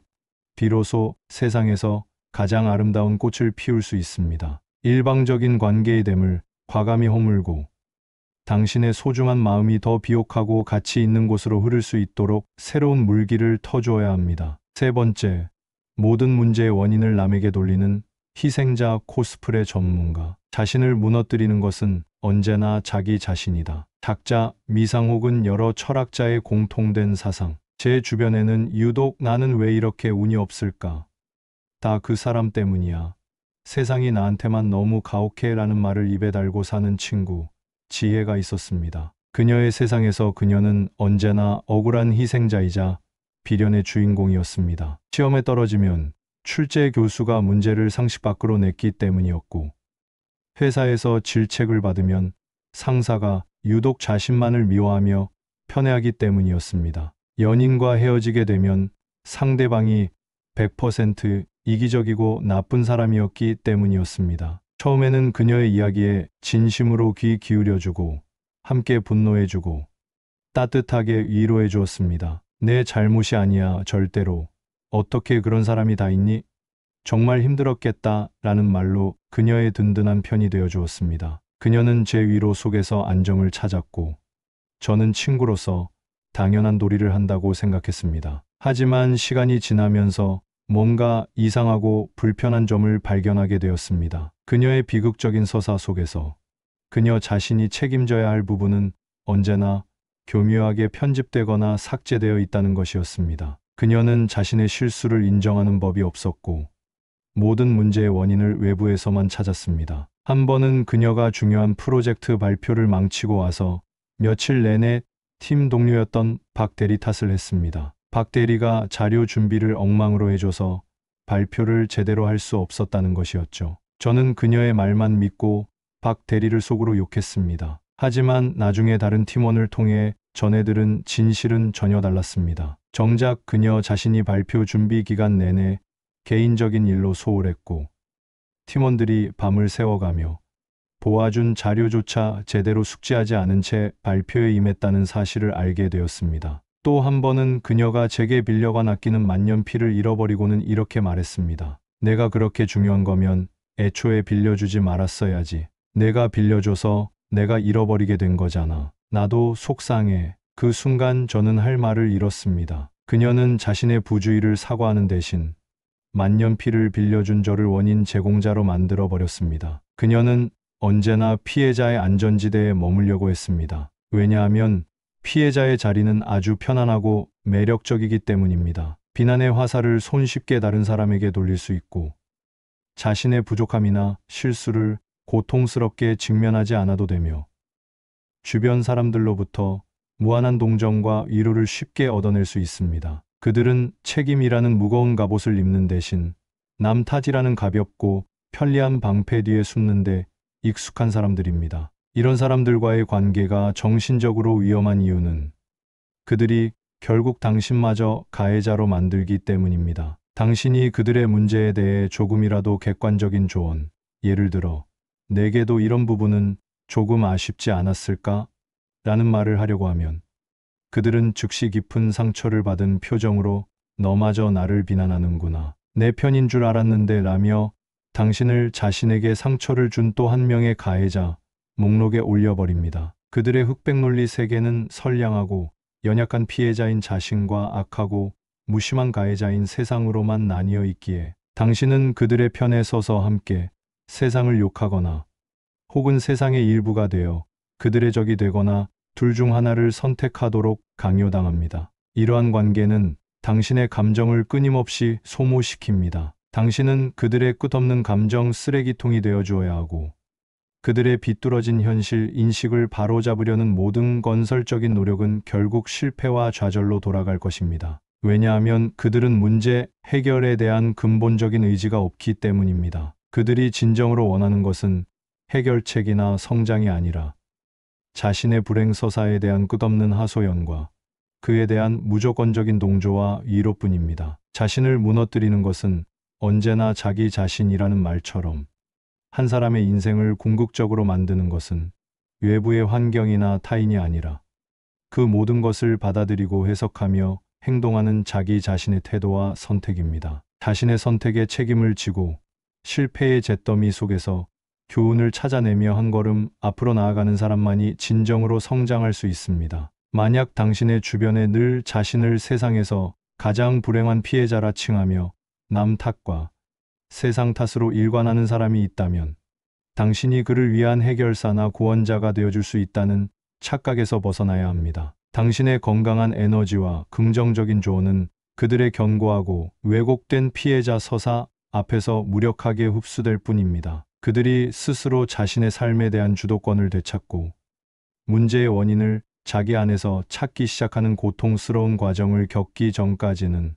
당신이 해줄 수 있는 최선이자 유일한 방법은 그저 건강한 거리를 유지하는 것뿐입니다. 당신의 인생은 누군가의 끝없는 불행 서사의 조연 배우로 소모되기에는 너무나 찬란하고 소중합니다. 네 번째, 당신의 현실 감각을 뒤흔드는 교묘한 조종자. 사람들이 당신을 속이려 할 때 가장 먼저 하는 일은 당신의 현실 감각을 의심하게 만드는 것이다. 조지 오웰. 저는 한때 미나라는 사람과 제 모든 것을 걸었다고 생각할 만큼 깊은 연인 관계였던 적이 있습니다. 그녀는 햇살처럼 밝게 웃었고 누구보다 다정했으며 저의 작은 장점들을 귀신같이 찾아내 칭찬해주는 매력적인 사람이었습니다. 그녀와 함께 있으면 제가 세상에서 가장 특별한 사람이 된 것 같은 기분이 들었습니다. 하지만 우리의 관계가 깊어질수록 저는 점차 제 자신을 믿지 못하게 되는 이상하고 혼란스러운 경험을 하기 시작했습니다. 사소한 다툼이 있을 때면 그녀는 언제나 제가 기억하는 사실을 교묘하게 비틀어 저를 혼란에 빠뜨렸습니다. 내가 어제 분명히 주말에 부모님 댁에 가야 해서 못 만난다고 말했잖아 라고 하면 그녀는 눈을 동그랗게 뜨고는 세상에서 가장 억울하고 슬픈 표정으로 말했습니다. 내가 언제? 자기야. 요즘 너무 예민한 거 아니야? 나는 그런 말 한 적 없어. 아마 자기가 다른 약속이랑 헷갈렸거나 잘못 기억하고 있는 걸 거야. 어떻게 내가 한 말을 그렇게 왜곡해서 들을 수 있어? 속상하다. 그녀의 태도가 너무나 단호하고 진실해 보여서 저는 어느 순간 정말 내가 잘못 기억하고 있는 건가? 내가 너무 피곤해서 헷갈렸나? 라며 제 명백한 기억력을 의심하기 시작했습니다. 제가 오랜만에 친구들을 만나 즐거운 시간을 보내고 조금 늦게 들어온 날이면 그녀는 결코 화를 내거나 따지지 않았습니다. 대신 불 꺼진 거실에 혼자 앉아 깊은 상처를 받은 얼굴로 저를 맞이했습니다. 그리고는 나지막이 속삭였습니다. 나는 내가 걱정돼서 한숨도 못 자고 기다렸는데 너는 나보다 친구들과의 시간이 더 소중한 사람이구나. 내가 너무 많은 걸 바랐나 봐. 그냥 내가 이기적인 거겠지. 미안해. 그녀는 저를 비난하지 않았습니다. 하지만 그녀의 그 말과 표정은 저 스스로가 그녀에게 씻을 수 없는 상처를 준 이기적이고 나쁜 사람이 된 것 같은 엄청난 죄책감을 느끼게 만들었습니다. 결국 저는 친구들과의 약속을 줄여나갔습니다. 이런 일들이 반복되면서 저는 점차 자신감을 잃어갔습니다. 제 판단력, 기억력, 심지어는 제 감정까지도 온전히 믿을 수 없게 되었습니다. 내가 너무 예민한가? 이건 화낼 일이 아닌가? 내가 괜히 일을 크게 만드는 건가? 미나의 기분을 살피고 그녀의 표정을 해석하는 것이 제 모든 행동의 첫 번째 기준이 되었습니다. 그녀가 조금이라도 슬퍼하거나 실망할 기미가 보이면 저는 제 의견을 말하는 것조차 두려워졌습니다. 저는 점차 세상으로부터 고립되었고 제 우주의 중심에는 오직 그녀의 감정만이 존재하게 되었습니다. 이것이 바로 사랑이라는 이름으로 행해지는 가장 교묘하고 파괴적인 심리적 폭력, 가스라이팅이었습니다. 조지 오웰의 통찰처럼 심리적 조종자들은 상대방의 현실 감각을 교묘하게 무너뜨려 자신의 통제하에 두려고 합니다. 그들은 직접적으로 명령하거나 폭력적으로 비난하지 않습니다. 대신 사랑, 걱정, 실망, 상처와 같은 섬세한 감정들을 무기로 사용하여 상대방이 스스로를 끊임없이 의심하고 죄책감을 느끼고 결국에는 자신 없이는 아무것도 판단할 수 없는 무력한 존재로 만들어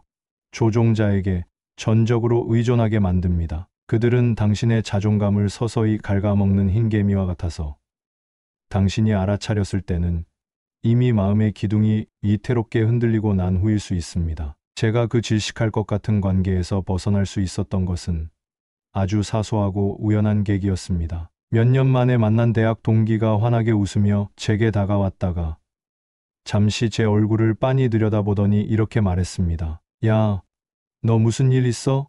예전이랑 너무 달라졌다. 왜 그렇게 항상 누구 눈치를 보는 것처럼 주눅 들어 있어?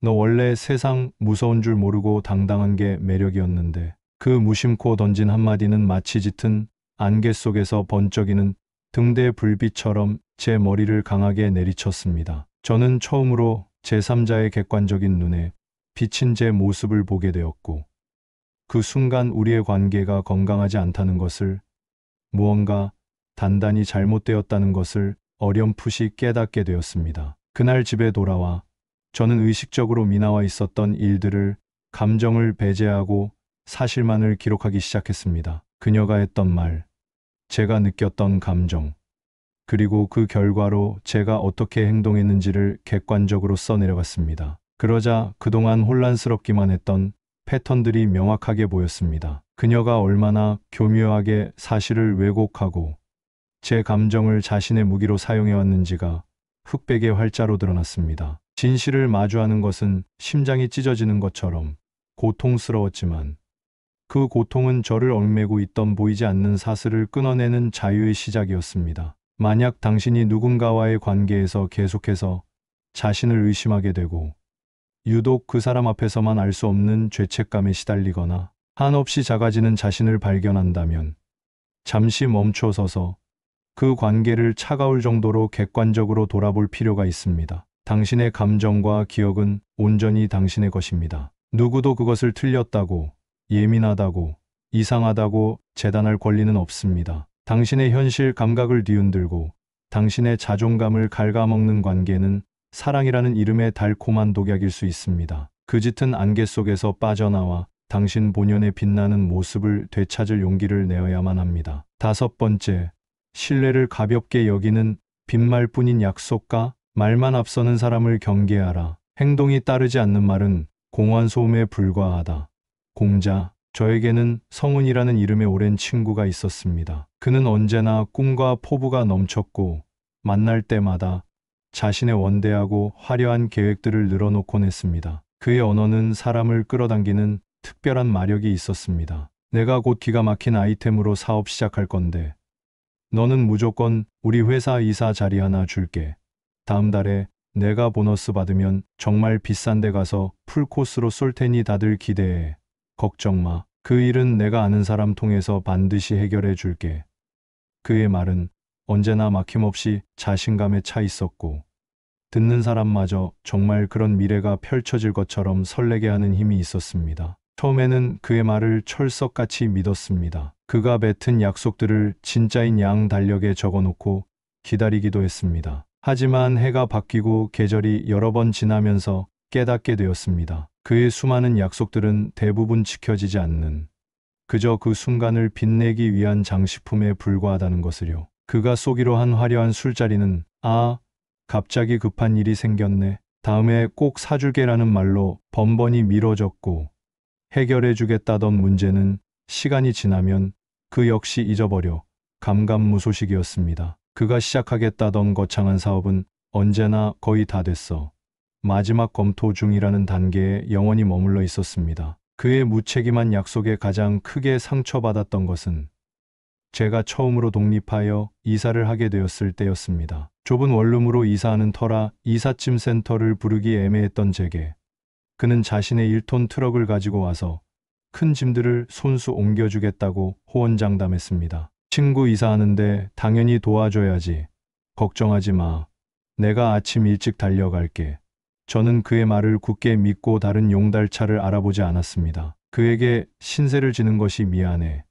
이사 후 대접할 비싼 저녁 식사까지 예약해 두었죠. 하지만 이삿날 아침 약속한 시간이 지나도 그는 나타나지 않았습니다. 전화기는 꺼져 있었습니다. 저는 홀로 끙끙대며 무거운 책장과 씨름하다 허리를 삐끗했고 발등 위로 상자를 떨어뜨렸습니다. 초조함과 불안함, 그리고 밀려오는 서러움에 눈물이 핑 돌았습니다. 몇 시간이 지나서야 겨우 연락이 닿은 그는 아무렇지도 않다는 듯 하품 섞인 목소리로 말했습니다.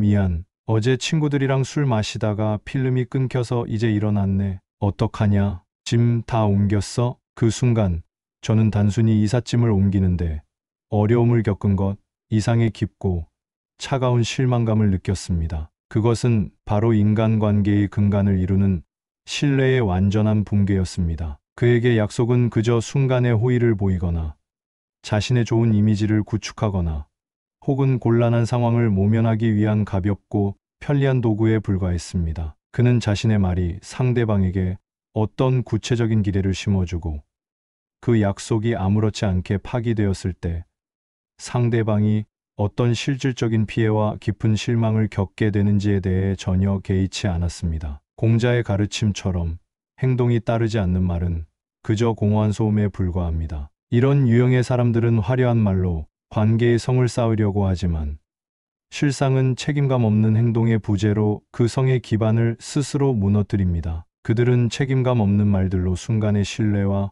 호감을 얻지만 반복되는 실망을 통해 결국에는 그 어떤 진심을 말해도 더 이상 믿을 수 없는 양치기 소년으로 낙인 찍히게 됩니다. 신뢰는 인간관계라는 건물을 지탱하는 가장 중요한 철근과도 같습니다. 그것은 하룻밤에 거푸집을 세워 만들 수 있는 것이 아니라 내일 늦지 않게 갈게 같은 사소한 약속들이 하나하나 지켜지는 과정 속에서 오랜 시간에 걸쳐 촘촘하고 단단하게 만들어지는 것입니다. 말만 앞서는 사람과의 관계는 마치 모래 위에 화려한 집을 짓는 것과 같습니다. 겉보기에는 그럴듯하고 매력적으로 보이지만 작은 의심의 파도에도 사소한 시련의 비바람에도 속절없이 무너져 내리고 맙니다. 이런 사람들에게 더 이상 실망하고 상처받지 않기 위한 유일한 방법은 그들의 말을 믿고 기대하는 습관 자체를 버리는 것입니다. 그들의 화려한 언변과 미래의 청사진에 현혹되지 말고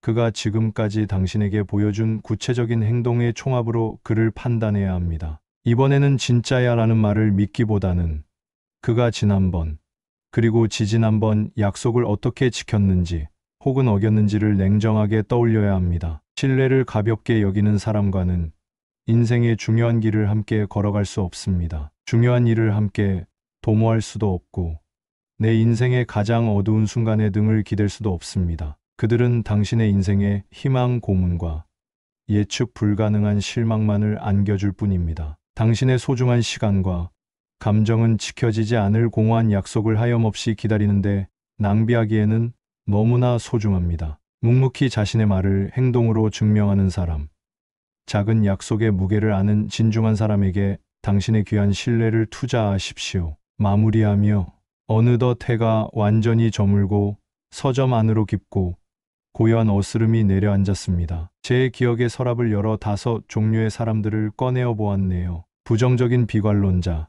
이기적인 수혜자, 책임감 없는 희생자, 교묘한 조종자, 그리고 공허한 약속가까지. 이들의 얼굴을 하나씩 떠올리는 것은 여전히 마음 한구석이 아려오는 일입니다. 어쩌면 이들은 우리 주변에 늘 존재하는 혹은 우리 자신의 모습 속에 조금씩은 다 존재하는 피할 수 없는 그림자인지도 모릅니다. 제가 오늘 이 긴 이야기를 꺼내놓은 것은 이들을 무조건적으로 배척하고 미워하자는 뜻이 아닙니다. 오히려 이들의 해로운 영향력으로부터 내 인생의 주도권을, 내 마음의 평화를 지켜내는 것이 얼마나 중요한지에 대해 말하고 싶었기 때문입니다. 내 마음의 정원을 건강하고 풍요롭게 가꾸기 위해 어떤 것이 나에게 영양분을 주는 아름다운 꽃이고 어떤 것이 나의 양분을 빼앗고 다른 식물까지 병들게 하는 잡초인지를 분별하는 지혜를 갖는 것. 그것이 어른이 되어가는 과정일지도 모릅니다. 인생에서 좋은 사람을 만나는 것은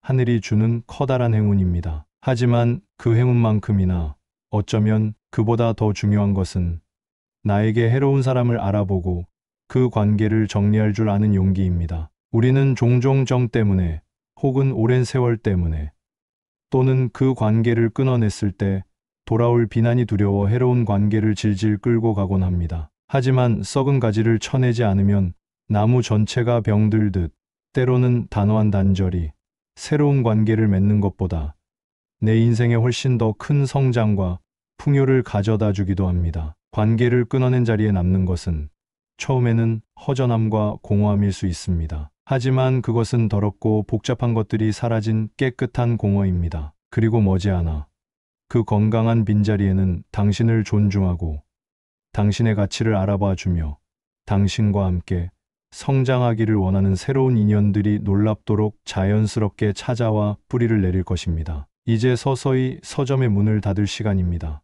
오늘 제 길었던 이야기가 당신의 인생이라는 두꺼운 책을 한 장 넘겨보고 불필요한 페이지를 정리하는데 작은 용기와 위안이 되었기를 바랍니다. 당신의 정원에 무성하게 자란 잡초들을 용기 있게 솎아내십시오. 그러면 그 빈자리에 당신을 더욱 당신답게 빛나게 해줄 아름다운 꽃들이 피어날 따스한 햇살이 비칠 공간이 반드시 생겨날 테니까요. 부디 당신의 소중한 인생이 당신을 아끼고 사랑하는 좋은 인연들로만 가득 채워지기를 이 공간의 모든 이야기들을 빌어 진심으로 기원합니다.